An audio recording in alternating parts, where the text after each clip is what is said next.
નમસ્કાર. આપણે જે ફોન વાપરીએ છીએ, જે ગાડીઓમાં ફરીએ છીએ, એ બધી ધાતુઓ એ આવે છે ક્યાંથી? ક્યારે વિચાર્યું છે?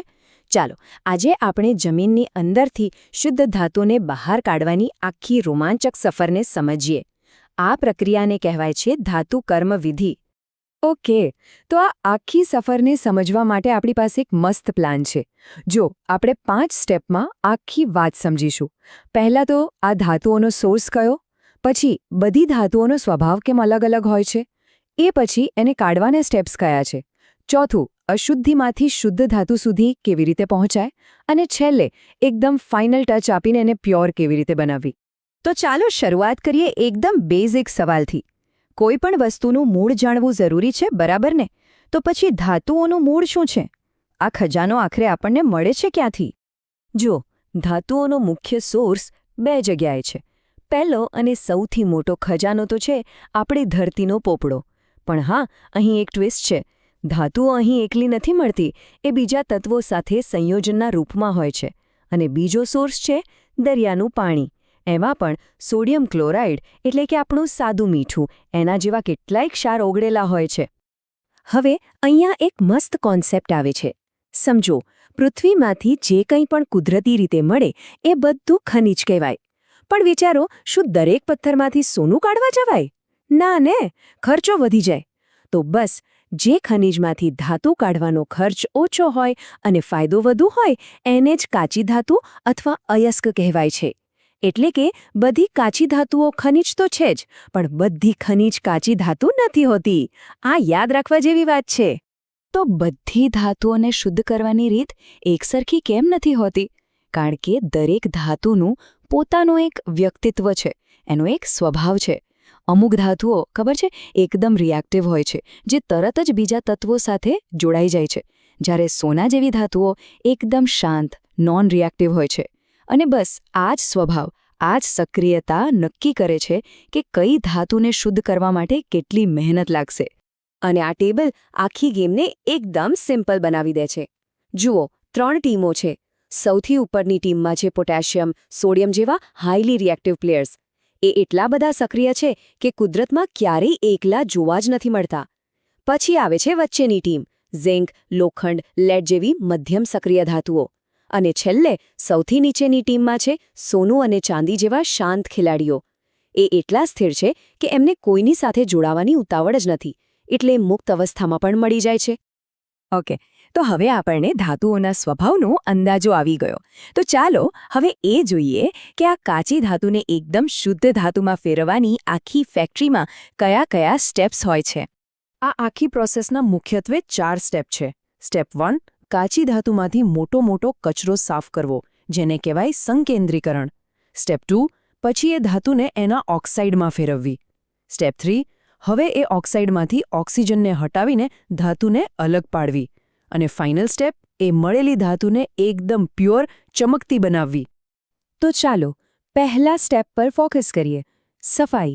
જુઓ, કાચી ધાતુની સાથે માટી, રેતી, કાંકરા જેવો જે બિનજરૂરી કચરો મફતમાં મળે છે ને, એને સાયન્સની ભાષામાં ગેંગ કહે છે.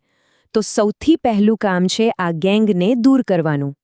ચાલો, મોટો કચરો તો સાફ થઈ ગયો. હવે આપણે આવીએ છીએ આખી પ્રોસેસના હાર્દ પર. મતલબ કે હવે અસલી કામ શરૂ થશે, ધાતુને એના સંયોજનમાંથી આઝાદ કરાવવાનું. ખાસ કરીને જે મધ્યમ સક્રિય ધાતુઓ છે ને, એમને શુદ્ધ કરવા માટે પહેલાં એમને ઓક્સાઇડમાં ફેરવવી પડે. આના માટે 2 રીત છે, ભુંજન અને કેલ્સિનેશન. સિમ્પલ છે. જો કાચી ધાતુ સલ્ફાઇડવાળી હોય તો એને ભરપૂર હવાની હાજરીમાં ગરમ કરો, આ થયું ભુંજન. અને જો કાચી ધાતુ કાર્બોનેટવાળી હોય તો એને લિમિટેડ અથવા તો હવા વગર ગરમ કરો, આ થયું કેલ્સિનેશન. કામ બંનેનું એક જ છે, ધાતુનો ઓક્સાઇડ બનાવવો. બરાબર? તો હવે આપણી પાસે ધાતુનો ઓક્સાઇડ તૈયાર છે. હવે આપણું મિશન શું છે? એકદમ સિમ્પલ. ધાતુ પાસેથી એનું ઓક્સિજન પાછું છીનવી લેવાનું. ઓક્સિજનને દૂર કરવાની આ જ પ્રક્રિયાને કહે છે રિડક્શન. અને રિડક્શન કઈ રીતે કરવું? એનો જવાબ ફરી પાછો પેલી સક્રિયતા શ્રેણી જ આપે છે. સાવ ઓછી સક્રિય ધાતુઓ છે ને, એમને તો ખાલી ગરમી આપો એટલે ઓક્સિજન છૂટો પડી જાય. મધ્યમ સક્રિય ધાતુઓ માટે કાર્બન જેવો કોઈ રિડક્શન કરતા એજન્ટ જોઈએ. પણ જે ટોપ લેવલની હાઈલી રિએક્ટિવ ધાતુઓ છે એ એટલી જિદ્દી હોય છે કે એમને અલગ કરવા માટે વીજળીનો કરંટ આપવો પડે છે, જેને આપણે કહીએ છીએ વિદ્યુત વિભાજનીય રિડક્શન. આનું એક મસ્ત ઉદાહરણ જોઈએ. અહીં જુઓ, ઝિંક ઓક્સાઇડ છે. હવે એને કાર્બન સાથે ગરમ કરવામાં આવે છે. અહીં કાર્બન એક ચોર જેવું કામ કરે છે. એ ઝિંક પાસેથી એનો ઓક્સિજન ચોરી લે છે અને કાર્બન મોનોક્સાઇડ બનીને છૂમંતર થઈ જાય છે. તો પાછળ એકલું કોણ રહી ગયું? આપણું શુદ્ધ ઝિંક. સિમ્પલ. વાહ! આટલી મહેનત પછી આપણને ધાતુ મળી ગઈ. પણ હજી કામ પૂરું નથી થયું. આ જે ધાતુ મળી છે ને, એ હજી પણ 100% શુદ્ધ નથી. એમાં હજી થોડી ઘણી અશુદ્ધિઓ બાકી છે. એટલે હવે આવે છે આપણો ફાઇનલ રાઉન્ડ, શુદ્ધિકરણ. અને આ અંતિમ શુદ્ધિકરણ માટેની સૌથી કોમન અને પાવરફુલ મેથડ છે વિદ્યુત વિભાજનીય શુદ્ધિકરણ. આમાં વીજળીનો જાદુ કામ કરે છે. કેવી રીતે? તો જુઓ, આપણે અશુદ્ધ ધાતુનો એક જાડો સળિયો લઈએ, જેને એનોડ કહીએ.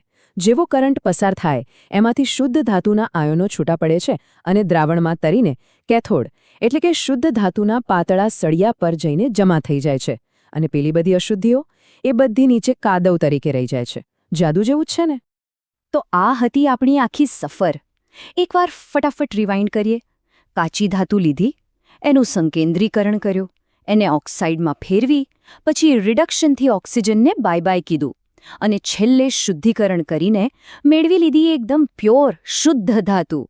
પણ સવાલ એ છે કે પથ્થરમાંથી ધાતુ સુધીની આટલી લાંબી અને જટિલ મુસાફરી આખરે આપણા જીવનને કઈ રીતે અસર કરે છે? અરે, આપણું આખું આધુનિક જીવન જ એના પર ટકેલું છે. આપણા ઘરમાં વપરાતું સ્ટીલ હોય કે પછી આપણા હાથમાં રહેલા ઇલેક્ટ્રોનિક્સમાં વપરાતું કોપર, આ બધી જ પ્રક્રિયા સતત ચાલી રહી છે અને એ જ આપણા જગતને શક્ય બનાવે છે. તો જો આ સમજૂતીએ તમારા માટે આ વિષયને સરળ બનાવ્યો હોય તો Sanjay maths and science academy માટે તમારો સપોર્ટ ચોક્કસ બતાવજો. મળીશું ફરી એકવાર.